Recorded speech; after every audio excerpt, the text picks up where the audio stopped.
নমস্কার ভিউয়ার্স, আজকে আমি আপনাদের সঙ্গে একটা ভালো নিউ আপডেট এসেছে আমাদের সিএসপি পয়েন্ট নিয়ে, সেই সম্পর্কে আলোচনা করব। আমাদের মুম্বাই হেড অফিস থেকে আমাদের নির্দেশটা এসেছে, তো আমাদের নির্দেশটা সবাইকে পালন করতে হবে। তো কি সেই নির্দেশটা, সেই সঙ্গেও আমরা আলোচনা করব এবং তার ভালো দিক এবং খারাপ দিক কী হবে সেটা নিয়েও আলোচনা করব। তো আমার নাম সুজয় সরকার, আপনাদের দেখছেন টেকসই সিএসসি। আপনারা যদি আমাদের এই ছোট্ট চ্যানেলটিকে এখনো সাবস্ক্রাইব না করেন, অবিলম্বে সাবস্ক্রাইব করে নিতে পারেন এরকম নতুন নতুন লেটেস্ট আপডেট ভিডিও সবার আগে পেতে।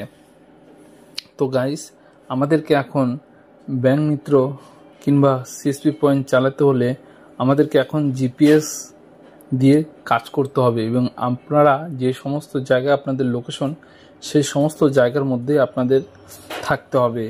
ধরে নিন আপনারা ক্যাম্প করতেন, আজকে সকাল দিকে আপনারা ক্যাম্প করতেন এখানে এবং বিকেলের দিকে আপনারা আপনাদের বাড়ির পাশে গিয়ে কাজ করতেন।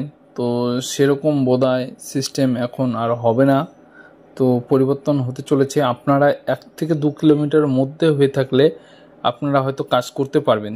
তার ঊর্ধ্বে যদি আপনারা চলে যান, ধরে নেন আপনি একটা লোকেশন বেঁচেছে ব্যাংক থেকে, সেখানে আপনারা 10টা থেকে 4টা অবধি কাজ করছেন এবং পরবর্তী কাজটা আপনার বাড়ির পাশে আপনি কাজ করছেন। ধরে নেন ওই লোকেশন থেকে আপনার লোকেশন 5 কিলোমিটার পার হয়ে যাবে, তাহলে গাইজ তাদের জন্য এটা একটা খুবই অসুবিধাজনক বিষয়। তো তারা সেইভাবে কাজটা করতে পারবে না, তো তারা আইডিটা লগ ইন করতে পারবে না তখন। তো এটাই প্লাস পয়েন্ট মাইনাস পয়েন্ট এখানে আছে। তো যদি ভালো লাগে আপনারা কমেন্ট করে জানাতে পারেন, যদি খারাপ লাগে তবুও আমাকে কমেন্ট করে জানাতে পারেন।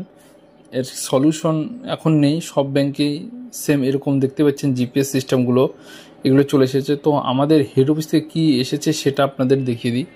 তো দেখতে পাচ্ছেন বিশেষ তথ্য, 31শে মার্চের মধ্যে আমাদের ওই সিস্টেমটা কিনতে হবে।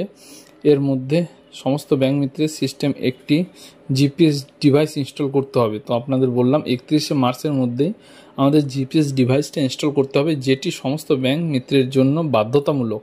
কেউ এটা এড়িয়ে যেতে পারবেন না, সবাইকেই কিনতে হবে।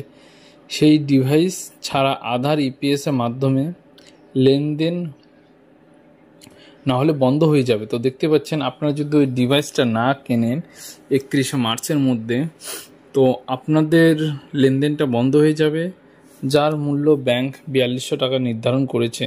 তো গাইজ দেখতে পারলেন, এটা হলো এই মেসেজটা আমাদের গ্রুপে ফরওয়ার্ড করা হয়েছে। হিন্দিতে আমরা ট্রান্সলেশন বাংলাতে করে নিয়েছি।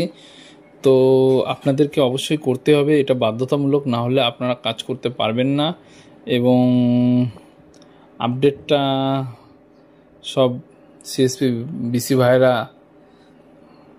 ম্যান্ডেটরি করতেই হবে। যদি আমাদের তো 4200 টাকা নির্ধারণ করেছে আমাদের কোম্পানি, আপনাদের কোম্পানি কত টাকা নির্ধারণ করবে সেটা আমি বলতে পারছি না। তো দেখতে পাচ্ছেন এখানে কম বেশি সব রকমেরই ডিভাইস আছে। তো যদি যে কোনো কোম্পানির সেটেল হয়ে যায় তো আমি কমের মধ্যে একটা নিব, অত রেঞ্জের মধ্যে আমি নিব না। যদি না হয় তার ব্যাপারটা আলাদা, তাহলে আমাকে ওটাই নিতে হবে। তো আমাদের কোম্পানি থেকে 4200 টাকা, এবং আপনারা যে যে কোম্পানি থেকে নিয়েছেন তো আপনাদের রেটটা কীরকম বলছে আমাকে একটু কমেন্ট করে জানাবেন। আজকের জন্য ব্যাস এইটুকুই, আপনাদের এই ইনফরমেশন দেওয়ার ছিল। আশা করি আপনারা সবাই ভালো থাকবেন, সুস্থ থাকবেন। আবার দেখা হবে নেক্সট ভিডিওতে। ধন্যবাদ।